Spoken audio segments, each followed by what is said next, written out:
saayintistoota jajjaboo addunyaan qabdu dhibbeentaa lama keessaa nama tokko ta'uudhaan barumsi hunda caalaa natti ulfaatu hamma ammaatti kutaa tokkodha.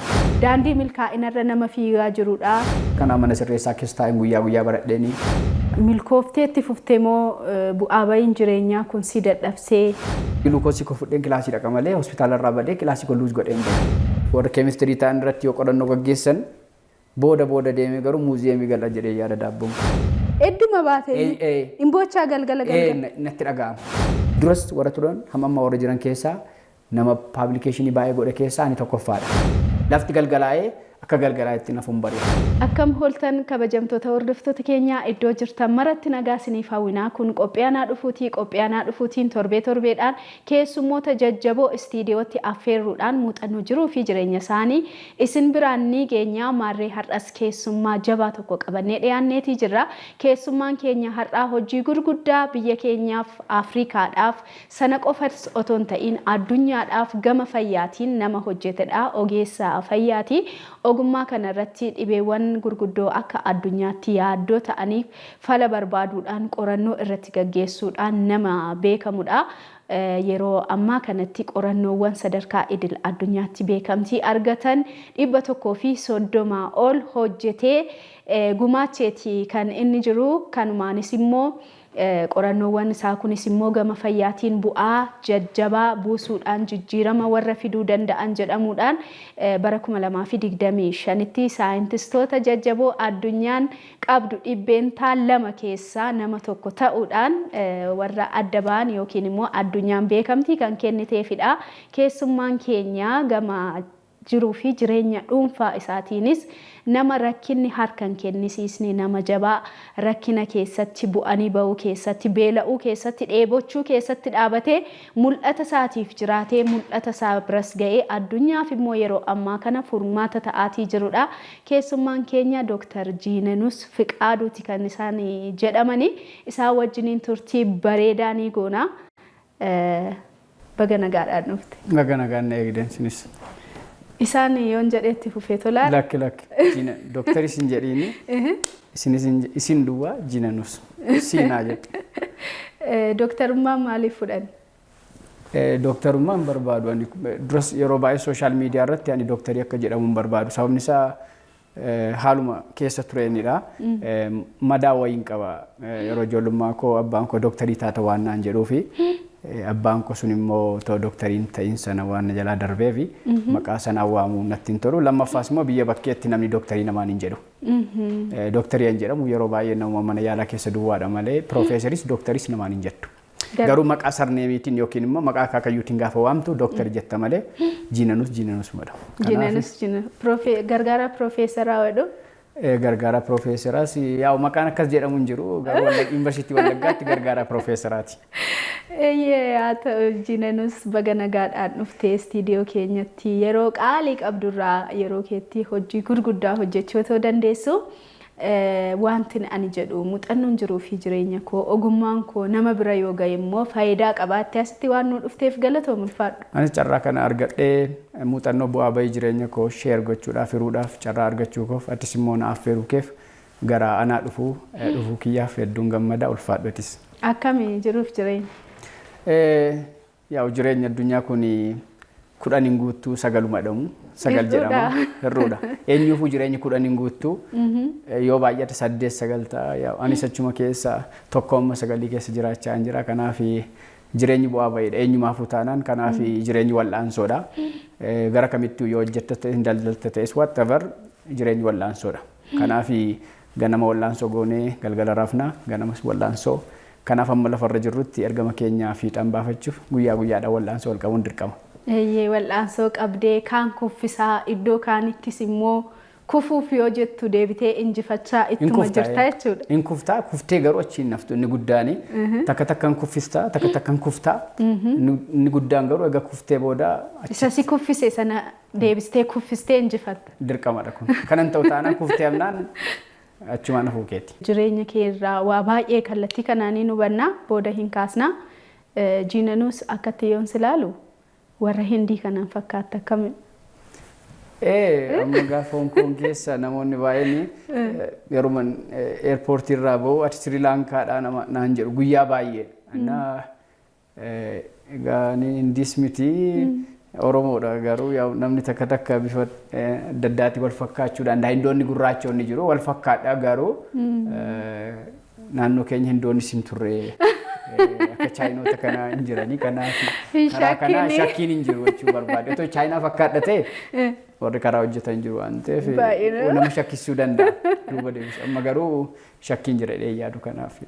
Haa ta'uu ani qoosaadhumaaf si kaasee hojii gurguddaa hojjetteetii jirtamma yeroo ammaa kana yuunivarsiitii Hong Kongitti poost doktariitii hojjetteetii jirta. Ammas immoo akkachi deebi'uudhaaf jirtu naaf kaasteettaa sanaan cinatti immoo qorannoowwan gama fayyaa irratti xiyyeeffatan baay'ee isaanii hojjettee qorannoon kan kee kun immoo ka'umsa qorannoo biraatiif furmaata biraatiif ta'ee saayintistoota qaqqaalii dhibbeentaa 2 addunyaan qabdu keessaa egaati nama tokko taateetta. Kun Itoophiyaafis waan guddaadha.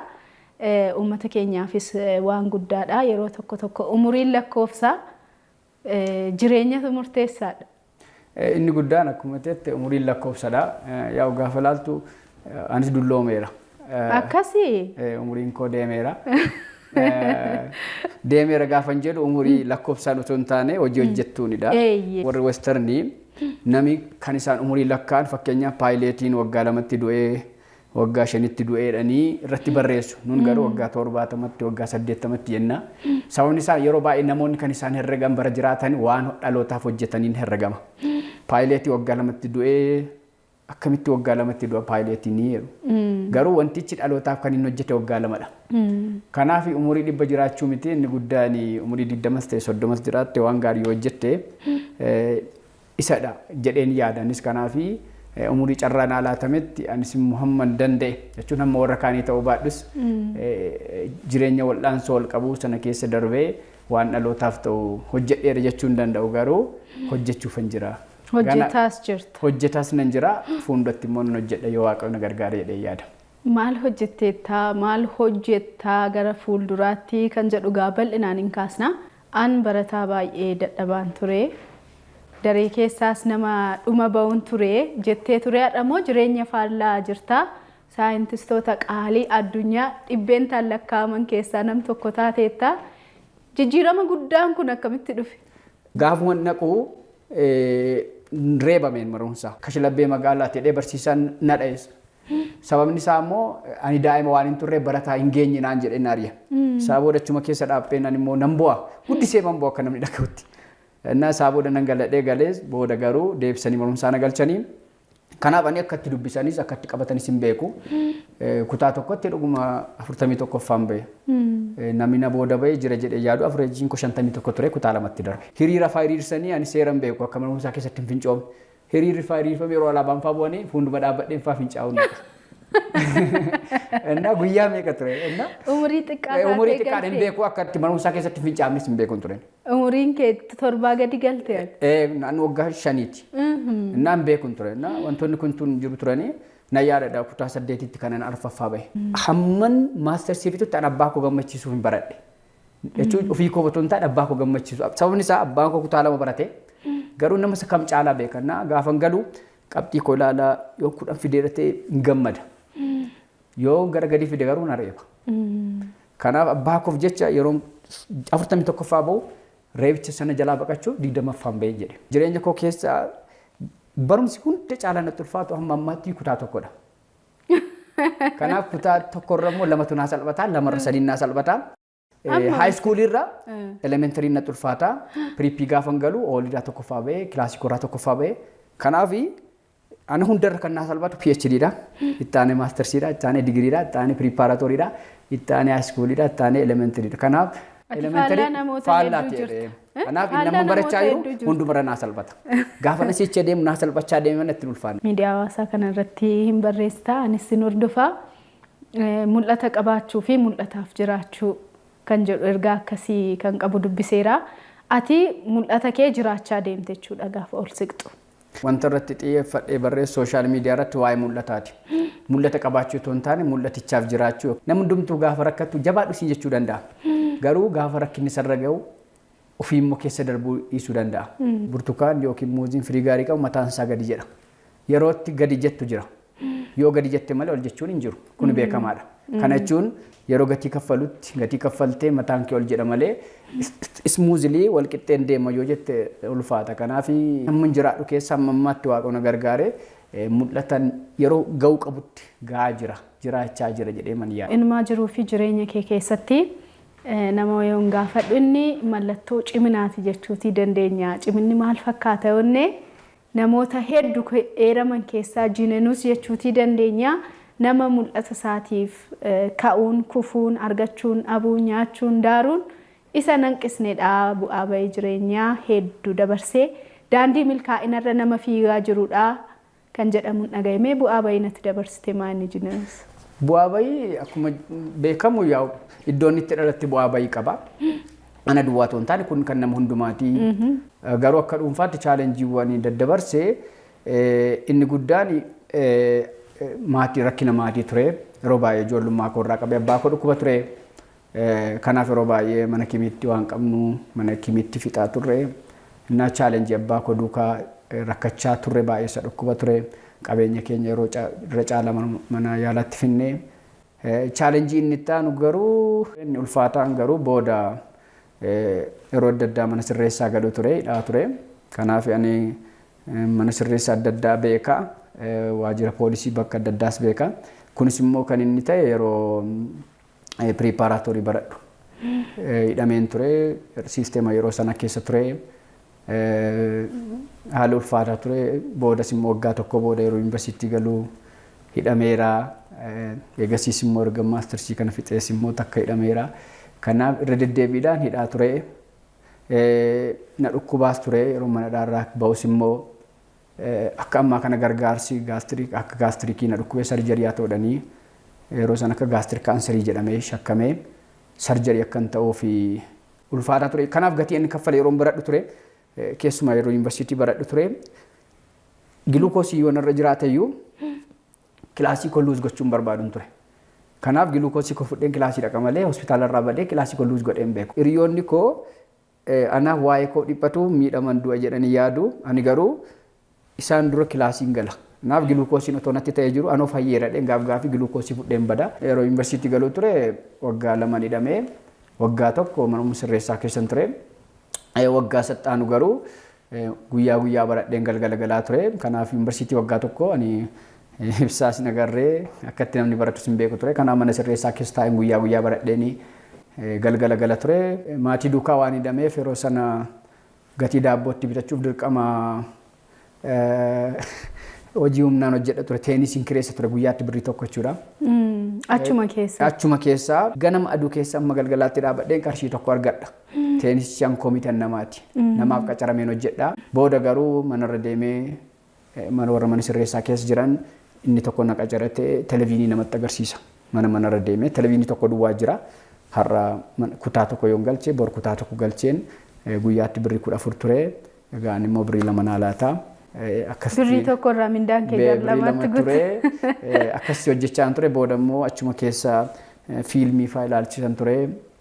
Yeroon akkasittiin egaa booda waggaa tokko booda kan inni gara magaalaa Naqamteetti jijjiirraan naa taasifame. Isaa booda gaafadhee seerri biyya kanaa immoo hin jiru waan ta'eef barachuu hin dandeessu. Garuu isaan akkan baradhuuf simisteera tokko baradhee wisdoo akkan guutuuf naa eeyyamanii. Kun chaalenjii ture booda garuu haaluma isaatiin na ergame guyyaa barachaan ture. Kanaaf inni itti baradhe immoo halkan warra mana daabboo wajjin hojjetan wajjin rafa ture. Nama 6 taanee turre warri daabboo hojjetanii isaa wajjin halkan kaanee 8tti daabboo warra sirreeffamtootaa tolchina. Ganama ka'ee barumsa kiyya dhaqaa. Inni guddaan garuu yeroon barataa rigulaarii waan hin ta'eef yeroo mana sirreessaatii ba'u obboroo sa'aatii 11tti hin ba'a qaqqabachuuf. Daabboo tolchitee xumurte. Cireen argadhuun ture. Cireen sun immoo lakkaa'amaadha. Kanaaf obboroo waan ta'eef nyaachuu yeroon kaampaasii galu immoo cireen dhumeera. Yeroon achi kaampaasiitii ba'u kaaffee nyaadhee ba'uun qaba ture. Yoon 11 ga'e immoo karaan isaa fagoo waan ta'eef dhiiseen ba'a. Yeroo mana sirreessaa galu immoo achi immoo nyaati dhuma. Kanaaf karaarraa immoo bitadhee nyaachuu hin danda'u. Ulfaataa ture. Biskuutis karaarraa bitachuu hin danda'u. Seerri naa laatameeru. kaampaas to yuunivarsiitii mana sirreessaatiitu kaampaas daayireektii hin deema malee as goruu suuqitti goruu hin danda'u seerri jiru. Kanaaf karaarraa gadaa bitadhee yookiin biskuutii bitadhee achi goruun hin jiru. Danda'amu. Kanaaf poolisiin bulchiinsa magaalaa hundanna beeka waan ta'eef namni tokko arginaan qabeenya geessuu danda'a. Wanti guyyaa tokko dogoggora uume immoo bara baraan akka hin baranne gochuu danda'a. Kanaaf seera sana eeguuf jecha haga buukoon baradhu. Akka kanaan garuu barnoota sana milkooftee itti fuftee moo bu'aa ba'iin jireenyaa kun si dadhabsee amma yoomitti ettee gidduutti kutte? Yeroo sana abdii wanti nama kutu jira. Akkasumatti barumsa kiyyatti fufee simisteera tokko 4 fidee simisteera lammaffaa immoo itti fufii baradhu naan jedhanii dhumarratti waggaa tokko booda bilisa bahee doormii galee kanaaf yeroon doormii galu the first time jireenyi haaraa sitti hin taane ennaa doormii galte. Jireenyi haaraa waan hundumtuu haaraa ture. Tokko ibsaa argeen beekoni. Hundumtuun ifaa anaaf haaraa ture. Lama doormii gaafan galu yeroo jalqabaa firaasii ispoonjii irra ciisuun koo dhaloota kootti. Sirumayyuu. Sirimayyuu. Kanaaf inni mana fidaa isa mana sirreessaa sana fidaa ani fe'u hin jenne. Kanaaf yeroo jalqabaa fi kan firaashii ispoonjii irra ciise. Yaaddetta achirraa dhuftee garuu rakkinni isaa ispoonjii yoo ta'e immoo uffatamuu hin qabu. Sababni isaa uffati koo kan reeddi kiroosii yookiin fannoo diimaati. Kanaaf gaafa baatu musiin laatanii fuuteen baatu bitachuuf immoo ulfaata.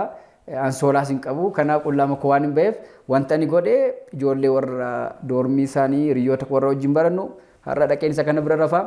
Har'a dhaqeen isa bira rafaa. Almost ji'a tokko barumsi yeroo sana ji'a tokko naafa ture yeroo ba'uuf jedhu ji'a tokko akkumatti isaan bira rafeen waggaa tokko fixe jechuudha. Kanaaf akka namni guyyaa halkan qo'atus hin beeku namni torbatti hin qo'ataa saddeetti hin qo'ataa ani garuu sa'aatii sadiitti rafa dubbachuuf. Sababni isaa warri kun rafnaan warri mana daabboo rafnaan rafuun dirqamadha. Hundi keenya takka rafnaa. Sababni mana saddeetti ka'uus immoo dirqama daabboo tolchuu hin qabu. Sababni isaa waan ka'aniif kophaa rafuu waan dandeenye isaa wajjin deemuun dirqama. Maaliif hin qorraa kanaaf isaa wajjin deemee iddoo ibiddaa yooma rafate illee ibidda bukkee rafa kanaaf achi assaayimentii hojjetadha. Doormii galu ani waan hundumtuu natti haaraa ta'e inni guddaan jireenya koo keessa tiraawumaan sun yookiin post traumatic stressii na keessaa baduu hin dandeenye. Inni suni daa'imummaatti waan ta'eef yeroo sana gara ji'a 3 ji'a 4 mana sirreessaa keessa bu'aa waan hin turre yeroo baay'ee natti yaadatama galgala gaafa rafu dhiisuu hin dandeenye. Akkuma achi keessa jirutti. Wanti sun immoo waggoota 15 oliif dhiisuu hin dandeenye. Edduma baatee imbochaa galgala galgala. Natti dhaga'ama. Istiin waggaa 2-3 dura kanan irraanfachuu jalqabee otoon deemu natti dhufa. Sababa wayii godhattee boochamoo akkanumaan boocha. Sammuu mukooti natti dhufa waan dabarse gaafa yaadu na boossa. Sababni isaa yeroo ijoollummaa waan ta'eef daa'imummaa waan ta'eef sammuu koo waraaneera. Yeroo murtiin natti murtaa'u sana imimmaan koo baay'ee amma kophee kootti narra lola'eera dookimentii koo ciccireera.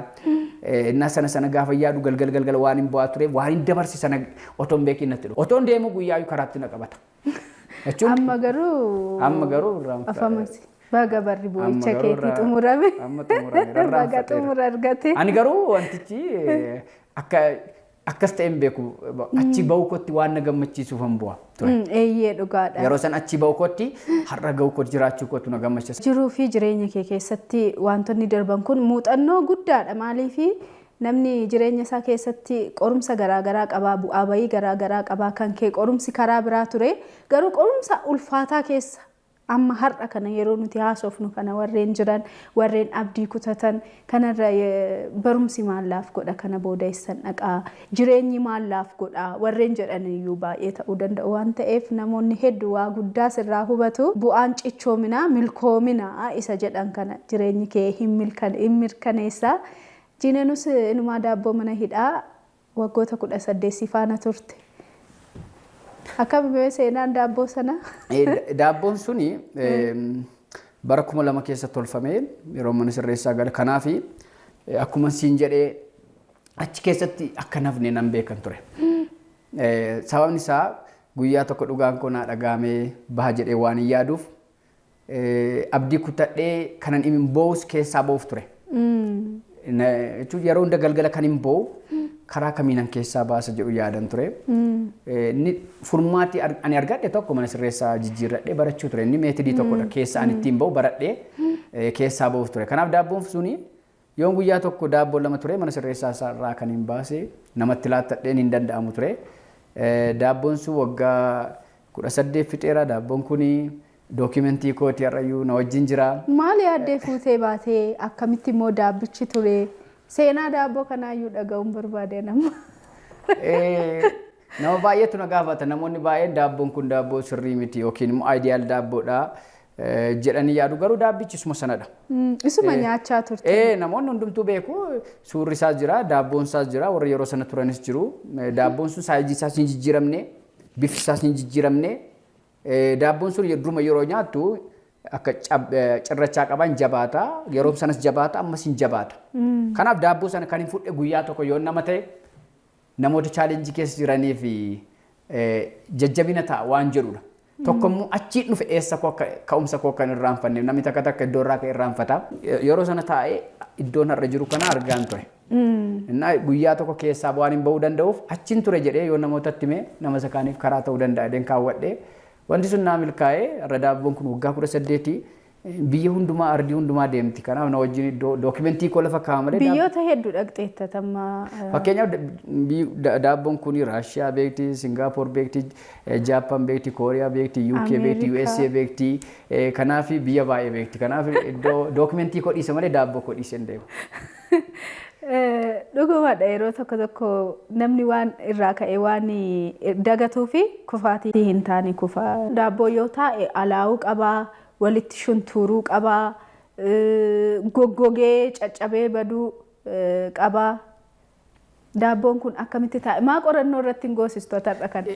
Daabboon aniyyuu natti bitaa natti galaa. Sababni isaa daabboon guyyaa 2-3 toleyyuu tolfamee booda hin badaan alaa hin caccabaa. Daabboon kun yeroo baay'ee yeroon mana sirreessaatii bahee waggaa 2 booda fudhadhu guyyaa tokko hantuunni na jalaatteetu mana namaa buleeni. Nan buufadheera. Hirriba keessa jechuudha. Kanaaf ana duwwaa ta'uu taane daabbitti shaanxaa koo keessaa ureetu fudhachaa jiru harka dammaqeen buufadheera. Kanaaf ana duwwaa ta'uu taane daabboon sunis gatii wal'aansoo keessa waan turteefi konteentii isaan beeku dhuguma dubbachuu waan qorannoo barbaadudha. Maaliif akkamitti akka tura daabboo waggaa 18 miti. Wanti lubbuu qabuyyuu waggaa 18 hin turu namarraa kan hafe waggaa 18 sareenuu re'eenuu maariin waggaa 18 hin turan. Inni kun garuu dhagaamtuu yeroo tokko tokko hin caccaba. Inni kun garuu saayizii isaas jijjiiramne hinuma jira. Meebii fuulduratti warra keemistirii ta'an irratti yoo qorannoo gaggeessan booda deemee garuu muuziyeemii gala jedhee yaada daabboon kun. Muuziyeemiidha xumurri ishee. Xumurri ishee muuziyeemii ta'a waggaa 18 taa'e ammas waggaa muraasa dabalatan abbaa barbaade daabboo waggaa 18 taa'an seenaadha. Dhaqee meebii daabboo waggaa kana jedhamee hin beekamu. World Guinness Book irrattis galmaa'uu danda'an beeku. Waan ajaa'ibaati. Egaa Juunanus bu'aa bahii jireenya kana hedduu dabarsitee keessaayyuu barreeffamoota kee keessatti akkuma dura kaasee mul'ata qabaachuu qofa otoo hin ta'in mul'ataaf cichoomuu waan jedhuun dargaggoonni akka jajjabina argatan akka kufaatiin isaanii har'aa hegeree isaanii boruu akka hin taane hin agarsiista baay'inaanii dadhabbiin har'aa boru bu'aa akka horatu ija akka horatu namni iddoo dhaabateetti akka hin hafne baay'inaanii hin agarsiista atis gaa agarsiistuudhuma kanaati jiruu fi jireenya tarra jiraattu jechuuti dandeenya. Hongi Kongidha kan ati jiraattu boqonnaadhaaf dhuftee jirta. Imalli Hongi Kong maalidha? Maal hojjettaa? Gara Hong Kong kan hin deeme scholarship apply godhee bara 2020 ture. PhD barachuu deeme. PhD maalin baratte PhD? PhD pharmacytiin hin baradhe. Pharmacoeconomics kan jedhu irratti hin baradhe. Egaa isaanis gaafa na waaman akka shaakala wayiiti malee iskuulii keenya keessaa lammii biraan fudhatan yeroo baay'ee warra gurraachi si qofa miti. Ana gurraacha duwwaan ana duwwaadha. Garuu yeroo sana waan hundumaan dorgoma. Yeroon isaa yeroo covidiiti waan hundumaan dorgoma. Yoo ana ilaallachuu baate illee warra Hong Kong duwwaa yoo jedhe illee annan dorgoma. Yaaluma jedhee scholarship opportunity wanti jiru dhufu taanaan ani biran darbu. Yoo nan ilaallatu ta'e illee takka Hong Kong permanent resident jedha. Ani garuu permanent miti nan dorgoma. Ati yeroo sachiyyuu hin beektu. Yeroo naqee hin beeku garuu isaan profeesarri koo yeroo sana intarneetiin hin jiru ture gaafa naqu ani gaafa interviisii godheeyyuu sagalee kee dhageenya akkumatti maaltu jira nama biyya biraa fudhannee malaalla jennee akkuma shaakalaatti si finnee naan jette gaafa naqu supervaayizara koo hin beeku ture yeroo isaa yeroo covidiiti kaalchariin achiisin ulfaata haalli nyaata isaan ulfaata waan hundumtuu chaalenjii ture garuu dhaqee akkuma jalqabeen waan hunda appilaayin godhaa. Wanti ani barachuu dhaqes immoo anaaf haaraa ture isaan asitti natti himamee dhaqe miti dura clinical pharmacy baradhe gaafa achi dhaqu garuu eeriyaa biraadha. Profeesarri koo ani kanan hojjedha malee kanan barbaadu yoo barbaade galii naan jettennaani waanuma haaraa tokko jedheen jalqabe. Maastarsiin koo clinical pharmacy dha. Background koos clinical ture. Isheen garuu pharmaco economics jedhu irratti research gaggeessu turte. Ani background ishee dura ilaaleen apply godhe gaafa naqu yoo barbaade galii yoo barbaade immoo kan hojjedhu naan jennaan galuurra ergan dhufee asumatti hafuunaa wayya bakka amma nayyaaladheen tokko jedhee introduction isa definition isa irra jalqabee dubbisuutti jalqabe kitaaba siif waan haaraa peejii 1300 kitaaba hin alaatti dubbisette har'asumaan dubbisaa borusumaan dubbisaa ijja sadii moo ji'a lama guutuun dubbisa garuu wanti sun dhaqee researchii koo akkuma hojjechuu jalqabee waan hundumaa naa milkaa'ee yeroon PhD fitu iskuulii faarmaasii keessaa warra research publication baay'ee godhan keessaa duras warra turan hamma warra jiran keessaa nama publication baay'ee godhe keessaa ani tokkoffaadha. Innaa isheen gaafa dhumarratti profeesarri koo akkasumatti hin fakkaanne naan jedhani. Kanaaf waan hunduma isaas na yaalan ture otoon beekiin waan hunda appilaayi waan hin godhuufi warra iskuulii sanaa fooreenii anumaan beeku yeroo koovidii nama biraan beekan. Ani waan hundumaan appilaayi godhaa waan hundumaan aan beeku. Otoon beekiin warra meedisinii pirezidaantii warra fooreenii ta'e. Jechuun onlaayinii maati pirezidaantii taateetta jedhu wal arguun hin jiru yeroo koovidiiti. Kanaaf achumarraa kan ka'e yeroo PhD waggaa sadaffaa baradhu iskuulitti Singaappooritti Global Young Science Summit jedhamu jira. Innaa hin dorgomaa dipaartimentii irraa dorgomee nama lama taanee dorgomee ani tokkoffaa bahee inni tokko lammaffaa bahee isaa booda iskuulitti dorgomee tokkoffaa bahee yuunivarsiitiitti dorgomee darbee nama 5 ture kan Hong Kong irraa barbaadamu. Yuunivarsiitii 8 irraa jechuudha. Jechuun isa keessaayyuu assistant profeesarii warra ta'an jiru warri barsiisonnis jiru. Umuriin kee waggaa 35 taanaan namni kamiyyuu dorgomuu danda'a. Isan keessaa nama 5 ture nama 5 keessaa tokko ta'ee Hong Kongiin bakka bu'ee Singaappoor deemee yeroo sana immoo namoota Noobeelii Piraayizii badhaafaman namoota 15 wajjin teessee taasifta. Innaa isaa wajjin gidduutti argamee addunyaarraa kan filatame yeroo sana nama 350 dha Young Scientist jedhame. Innaa isaan gidduutti argamee wanti sun jireenya koo irratti jajjabina naa fide maaliif namoota Noobeelii Piraayizii badhaafaman addunyaarraa adda addaarraa dhufu nama 15 argattee wajjin haasa'uun tokko waan muuxannoo isaanii irraa argatta turte. Carraa barsiisonni keen argannes immoo ilma abbaa caalu ta'ee akkuma jedhamu barsiisota keessa immoo caalteetta paablikeeshiniidhaan kallattii garaagaraatiin inni kunis immoo siif haamlee tokkodha. Sababni isaa yeroo PhD baradhu requirement PhD baradhu kan naa laatame waggaa 3. Ani garuu requirement PhD kan hin guute waggaa 1 walakkaattiidha. Kanaaf profeesarri koo waggaa 2tti butachuu dandeessa waggaa 2tti fixuu dandeessa garuu baradhu naan jette as deebi'uurra immoo waggaa 3 guutuu hin baradhee erga nachii fixees immoo erga hamma ammaatti riisarchoota hojjedhe warra supervaayizaroota koo profeesaroota koo fi akkasumas warma heddiyyuu naa caala. Yeroo dhihootti profeesarshipii akka argattu abdii qabna. Sana booda Young Scientist Summitii sanarratti akkam ture? Inni Young Scientist Summitiin Afrikaa keessaa ani Hong Kongiin bakka bu'ee. Afrikaa keessaa garuu namni lama South Afrikaa irra jira. Kanaan ala dhiistee Hong Kong bakka buute. Yuunivarsiitii koo bakka bu'aa waan hin bu'eef Itoophiyaa bakka garuu yeroo baay'ee gaafa riisarchii dhiyeessu yuunivarsiitii Wallaggaatti godha malee Hong Kongiin hin godhu sababni isaa iddoon itti baradhe yuunivarsiitii Wallaggaa waan ta'eef gaafa USA deemu gaafa Raashiyaa deemu baajiin koo Wallaggaa yuunivarsiitiidha. Sababni isaa achitti istaafiidha achitti sin baradhe waan ta'eef paablikeeshinii koos Wallaggaa yuunivarsiitiin dirqama keessa gala sababni isaa profaayilii yuunivarsiitii Wallaggaa guddisuun barbaada. Directly biyya ormaa biyyuma oromaati. Gama kanaan saayintistoota jajjaboo addunyaa dhibbeentaa 2 keessaas immoo nama tokko taateetii jirta. Adeemsichi akkam ture? Inni Stanford University kan United States sadarkaa baasa. Namoota tokko waan lamuuf keessaa qaba baay'een riisarchii ati paablish gootu jira. Riisarchiin sun immoo nama meeqaan saayitii ta'e jira. Nama meeqaan ilaalamee nama meeqaan caqasame jedhuuf keessaa qaba. Isarratti hundaa'ee namoota adda addaa eeriyaa adda addaa irratti Stanford University hin baasa. Kanaaf namoota hedduudha isaan keessaa waggaa waggaatti baasa 2% saayintistii keessumaa ani sadarkaa sana keessa gale 2023 irraa jalqabee ture garuu bara kana baay'ee gannaa bu'ee karaa fayyaatiin sadarkaan koo gara fuulduraatti naa dhufaa jira. Kanaaf 2% saayintistii keessa jira.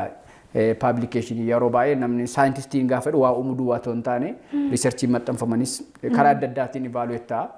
Kan koo garuu tokko baay'ina riisarchii paablish godhaniini gara riisarchoota 135 ta'a. Kan hin paablish godhe lammaffaa immoo riisarchoonni sun immoo saayitii ta'u keessumaa riisarchiin hojjedhu waa'ee dhukkuboota daddarboo duukaa waan wal qabatuuf yeroo baay'ee saayitii ta'a. Lammaffaas immoo kan collaboratory global burden of diseases waan hin ta'eef kanaaf riisarchiin sun haayidii saayitii ta'a. Kanaani isaan keessa galee jira. Kanaaf iskuulii keenya keessaayyuu piroofeesoroonni baay'een warri keessa jiranii ani garuu carraa sana keessa galuu kootti hin gammada. Isaan garuu still akkamitti keessa galtee naan jedhu hin amanan jechuun akkamitti keessa galtee jedhu. Kanaaf isa kana duwwaa miti sana keessa galuu miti istaafiidha yeroo visiting fellow jedhu akkuma istaafiiti waan ta'eef istaafii yuunivarsiitii kanaatti aayidiin koo istaafii waan jedhuuf istaafiidha gaafan jedhu jarri nan amanan. Jechuun yoo barataa taa'e duwwaa akkamitti taatee maal argattee maal goote sun jiru. Maaliif saayintistoota jajjaboo har'a jiran qofa otoo hin ta'in akka waliigalaatti addunyaan kun horattee yeroo garaagaraatti qorannoo gaggeessaniin qorannoon isaanii sheelfii irra taa'ee ilaalame hunda dabalata miti akka wantichi nama specifically waa'ee namaa otoo hin taane namni sun jiraates namni sun du'es. Kanaaf saayintistoota bara 19th century irraa ta'e waggaa waggaan nama meeqa saayitii ta'eera. Gaafa laaltu akka carraa ta'e namoota sana keessa gara nama 100,000tti vaaluweet ta'a. Sana keessa amma Albert Einstein jira. Warra bara jaarraa 19 because research inni hojjete amma saayitii ta'aa jira waan ta'eef.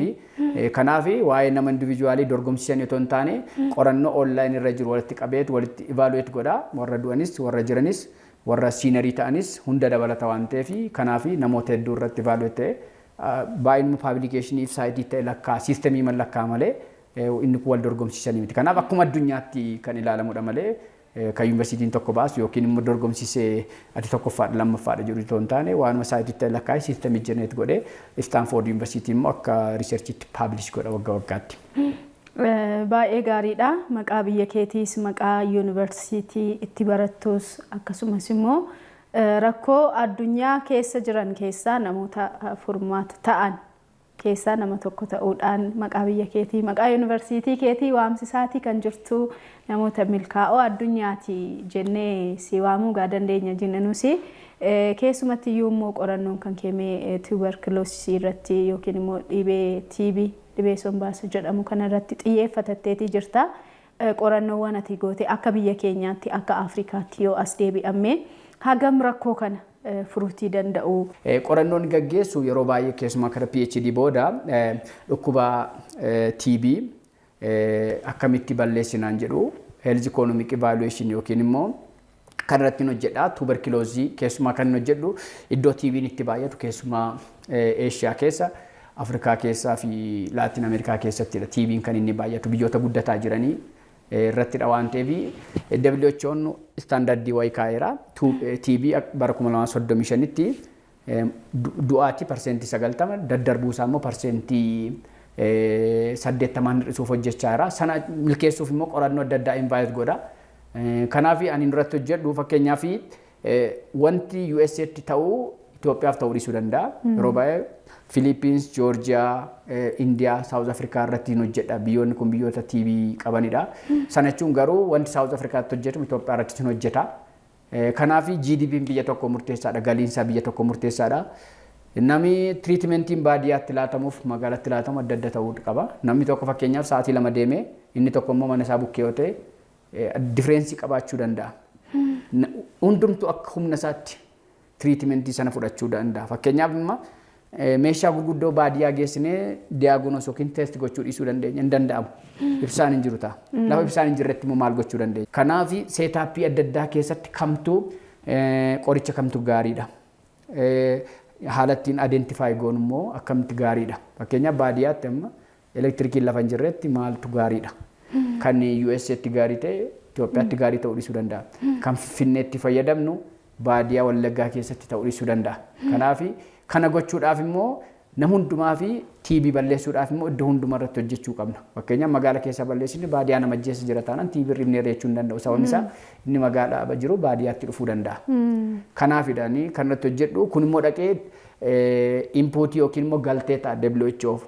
WHO immoo waggaa waggaatti kan koos riisarchoota hedduu maxxanfamuun walitti qabee gaayidlaayinii baasa.